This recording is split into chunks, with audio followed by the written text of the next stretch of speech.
तो एपिसोड की स्टार्टिंग में हम देखते हैं कि ओयंग ब्रदर्स वो लोग उन लोगों से डर के भाग रहे होते हैं, जिसके बाद हम उन लोगों को देखते हैं कि वो तीनों उनका पीछा कर रहे थे और पीछा करते हुए वो लोग एक जगह आ जाते हैं जहाँ पे बहुत सारे घर होते हैं।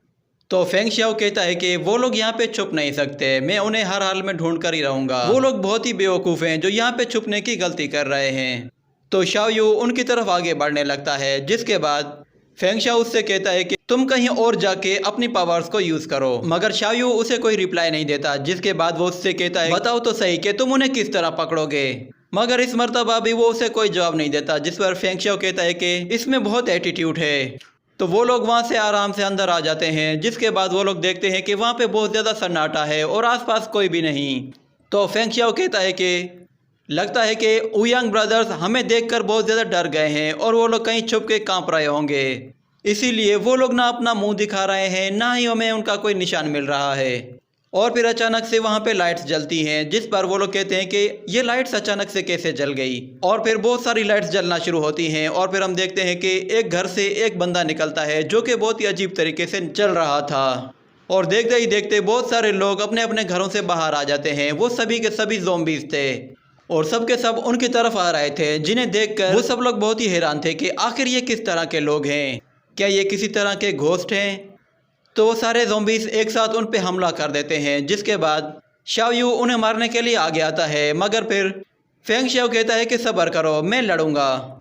तो शिनलान उनके बीच में से ही निकल के उन ज़ॉम्बीज़ की पिटाई करना शुरू कर देती है। और फिर शिनलान उन दोनों से कहती है कि क्या तुम दोनों लड़ना बंद करोगे और ओयंग ब्रदर्स को ढूंढोगे। वो लोग इस जगह के किसी सेंट्रल पॉइंट पे होंगे। मगर फिर कुछ ज़ॉम्बीज़ उनकी तरफ भी आते हैं, जिसके बाद हम देखते हैं कि फेंग शाओ एक ज़ॉम्बी को पकड़ लेता है। ज़ॉम्बी के मुंह से अजीब तरह की गैस निकल रही होती है, जिस पर फेंग शाओ उसका गला दबाकर तोड़ देता है और फिर उसे ज़मीन पे दे मारता है। जिसके बाद वो अपने दोस्तों से कहता है कि सब लोग अपनी सांस रोक लो और किसी ऊंची जगह पे चढ़ जाओ। मगर फिर हम देखते हैं कि ऊपर से बहुत सारे लोग आ जाते हैं और उन सब के पास तीर कमान होते हैं। वो सभी के सभी एक साथ उन पे अटैक कर देते हैं। जिसके बाद शाओ यू अपनी एनर्जी का इस्तेमाल करता है, जिससे वो अपने चारों तरफ एक बहुत ही पावरफुल ऑरा बनाता है और वो सारे के सारे तीर वापस से उन लोगों को जाकर लगते हैं। और फिर शाओ यू अपनी स्वॉर्ड निकालकर बहुत ही तेज़ी से ज़ॉम्बीज़ की तरफ आता है और एक ही झटके में बहुत सारे ज़ॉम्बीज़ का काम तमाम कर देता है।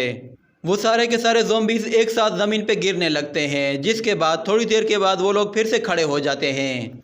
तो फेंग शाओ उन लोगों से कहता है कि हम लोग इनसे लड़ भी नहीं सकते और इन्हें मार भी नहीं सकते, इसलिए बेहतर यही है कि हम लोग किसी सेफ जगह में छुप जाते हैं। वो लोग एक घर के अंदर चले जाते हैं और उसका दरवाज़ा अंदर से लॉक कर देते हैं। जिसके बाद फेंग शाओ कहता है कि ये किस तरह की टेक्निक थी। और फिर अचानक से शिनलान को चक्कर आने लगते हैं, जिसके बाद हम शाओ यू को देखते हैं तो वो भी चक्कर के ज़मीन में गिरने लगता है। जिसके बाद सीन शिफ्ट होता है और हम लोग देखते हैं ओयंग ब्रदर्स को। वो लोग अपने ठिकाने पे आ जाते हैं जहाँ पे हर तरफ सोना ही सोना होता है। जिसके बाद वो ओयंग ब्रदर्स कहते हैं कि देखते हैं कि वो लोग ज़ॉम्बीज़ से अपने आप को किस तरह बचाते हैं।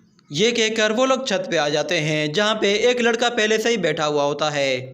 उस लड़के का नाम ली है, जिसे देखकर ओयंग ब्रदर्स कहते हैं कि लगता है कि ये हमारा कुछ जाना पहचाना ही कस्टमर है। जिसके बाद वो लोग अपनी सीक्रेट लैंग्वेज में आपस में बातें करने लगते हैं। और फिर ली उन लोगों से कहता है कि अगर तुम लोग एग्री नहीं कर रहे तो फिर मैं तुम्हें बता दूं कि वो लोग इस वक्त सकाई में मौजूद हैं। मैं बस ये चाहता हूं कि तुम लोग मेरे साथ ज्वाइन कर लो। तो ओयंग ब्रदर्स कहते हैं कि तुम सिर्फ सपने देखो, हमारे जैसा 41 ईयर का बंदा तुम जैसे लल्लू को अपना पार्टनर बनाएगा। तो ली कहता है कि अच्छा अगर ऐसी बात है तो फिर ठीक है, तुम लोग खुद चेक कर लो। तो ओयंग ब्रदर्स के पास एक मशीन होती है जिसे वो ऑपरेट करते हैं। तो हम देखते हैं उस घर के नीचे बहुत सारी चक्रियां लगी होती हैं जो कि गोल गोल घूमने लगती हैं। और फिर ओयंग ब्रदर्स ली से कहते हैं कि अगर तुम हमसे झूठ बोल रहे हो तो फिर हम तुम्हें भागने का भी मौका नहीं देंगे। ये कहकर वो लोग एक पतली सी वायर के ऊपर कूद जाते हैं और उसके ऊपर से भागने लगते हैं। जिसके बाद ली मुस्कुराते हुए कहता है कि आज का दिन वाकई में बहुत अच्छा है। तो ओयंग ब्रदर्स उसी जगह आ जाते हैं जहाँ पे फेंग शाओ, शाओ यू और शिनलान बेहोश पड़े हुए थे, जिन्हें देखकर वो लोग उनके पास आते हैं और उनके नाक के पास अपना हाथ रखकर उनकी सांस चेक करते हैं।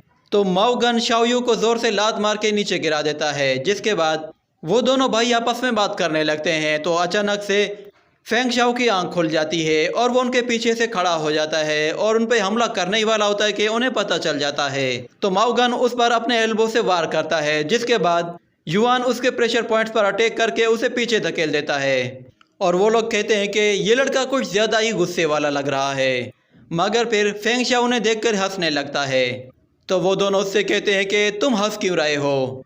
तो फेंग शाओ उन लोगों से कहता है कि मैं जानता हूँ कि तुम लोग मुझे मार नहीं सकते, क्योंकि मुझे मारने के बाद मैं फिर से जिंदा हो जाऊंगा। ये टेक्निक मैंने अपने मास्टर से सीखी है।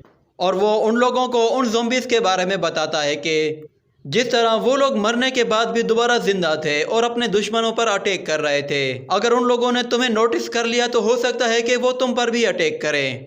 पता नहीं कौन सा बंदा है जो उन लोगों को कंट्रोल कर रहा है, मगर उसकी टेक्निक बहुत ही लाजवाब है और हो सकता है कि बहुत जल्द हम लोग भी उनकी तरह बन जाएं। तो माओ गन उसे पकड़कर ऊपर उठा लेता है और कहता है कि जिस बंदे की तुम बात कर रहे हो वो इतना भी एक्सपर्ट नहीं है। तुम मर के हमारे काम नहीं आओगे, इसलिए तुम्हें जिंदा रख के ही तुमसे काम करवाएंगे। ये कहकर वो उसे उठाकर अपने साथ ले जाते हैं और एक खाई के पास आकर उसे फेंक देते हैं। जिसके बाद फेंग शाओ देखता है कि वहाँ पे बहुत सारे लोग हैं जो कि बहुत ज़्यादा कमज़ोर हैं और वो लोग वहाँ पे बहुत सारे पत्थरों को निकाल रहे हैं। वो ओयांग ब्रदर्स असल में उन लोगों से एक सोने की खदान पे काम करवा रहे थे। और फिर माओ गन एक जगह चला जाता है जहाँ पे एक बहुत बड़ा बॉक्स होता है। जिसके बाद वो बेल बजाता है तो वो सारे लोग उसके पास भागते हुए आते हैं। जिसके बाद युआन फेंग शाओ से कहता है कि इन्हें गौर से देख लो, तुम भी इनकी तरह बनने वाले हो। उन सब लोगों में एक बात कॉमन थी और वो ये थी कि उनमें से किसी के मुंह में भी दांत नहीं थे। और फिर युआन वो फेंग शाओ के बालों से पकड़कर उसके दांत निकालने लगता है। जिसके बाद ये एपिसोड यहीं पे खत्म हो जाता है।